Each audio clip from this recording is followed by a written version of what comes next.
اليوم يئس الذين كفروا من دينكم فلا تخشوهم واخشون اليوم أكملت لكم دينكم وأتممت عليكم نعمتي ورضيت لكم الإسلام دينا.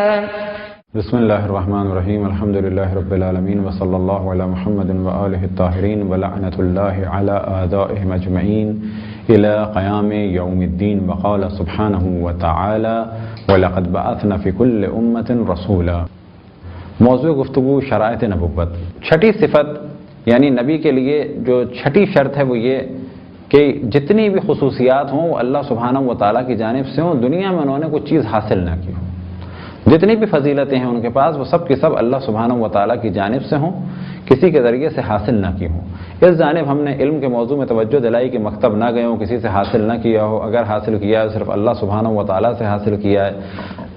اللہ اور ان کے درمیان یا صرف ایک فرشتہ ہو سکتا ہے جیسے جناب جبرائیل وہی لاتے تھے, یا کوئی اور انسان سبب بن سکتا ہے کہ نبی کو علم دے یا کوئی فضیلت عطا کرے, لیکن وہ انسان بھی نبی ہوگا اور اس نبی کو اللہ سبحانہ وتعالی کا حکم ہوگا کہ اس نبی تک یہ چیز پہنچا دیں.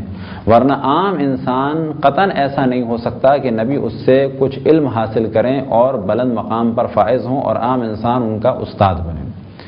بس چھٹی شرط یہ کہ نبی کے پاس جو بھی علوم ہیں, جو بھی خصوصیات ہیں وہ اللہ سبحانہ وتعالی کی جانب سے ہیں. ساتویں شرط کہ جسے مختصر ابھی بیان کیا جائے اور بعد میں تفصیل سے بیان کیا جائے گا, وہ یہ کہ جب نبی اپنی نبوت کا دعویٰ کرے تو دلیل کے طور پر ایک معجزہ ظاہر کرے. معجزہ کیا چیز ہے؟ ایک ایسا کام کہ جو ان نیچرل وے میں ہو اور لوگ اس کی مثال لانے سے عاجز ہوں, اور یہ کام دعوی نبوت یعنی اپنے نبوت کا اعلان کرنے کے بعد ہو اور نبوت کے اس بات کے لیے یعنی نبوت کو ثابت کرنے کے لیے ہو. اور جو دعویٰ کریں کہ میں ایسا کر سکتا ہوں تو وہ کام جو ہے وہ اسی دعوے کے مطابق ہو. مثال کے طور پہ ایسا نہ ہو کہ جیسے ایک مذاق مشہور ہے کہ ایک شخص نے نبوت کا دعویٰ کیا اور لوگوں نے کہا کہ درخت کو بلاؤ, اور جب اس نے درخت کو بلایا تو درخت تو پاس نہیں آیا, تو اس نے کہا کہ چلو درخت پاس نہیں آیا تو کوئی بات نہیں, میں نبی ہوں, مجھ میں تکبر نہیں ہے, وہ نہیں آیا تو کوئی بات نہیں, میں چلا جاؤں. تو اس ایک واقعے سے مثال دی جا سکتی ہے, اور وہ یہ کہ اگر اس کا دعویٰ تھا کہ درخت کو میں بلا سکتا ہوں تو بس یہ درخت کو بلا سکے, نہ یہ کہ بلایا تو وہ پتے اس کے جھڑ جائیں, بلکہ جو دعویٰ تھا وہی ہو. یہ ساری بحثیں انشاءاللہ معجزات کے موضوع میں تفصیل سے بیان کی جائیں گی.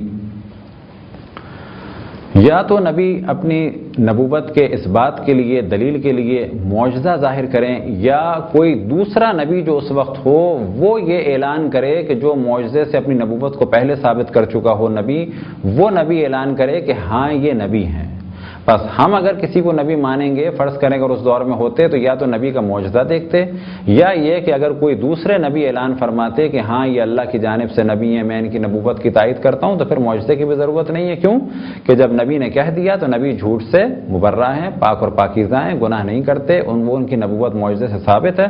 اگر انہوں نے یہ کہہ دیا کہ یہ نبی اللہ کی جانب سے ہیں تو ہم ان کے دعوے کو مان لیں گے. یہ چند شرائط تھیں کہ جو ایک نبی میں پائی جانی چاہیے.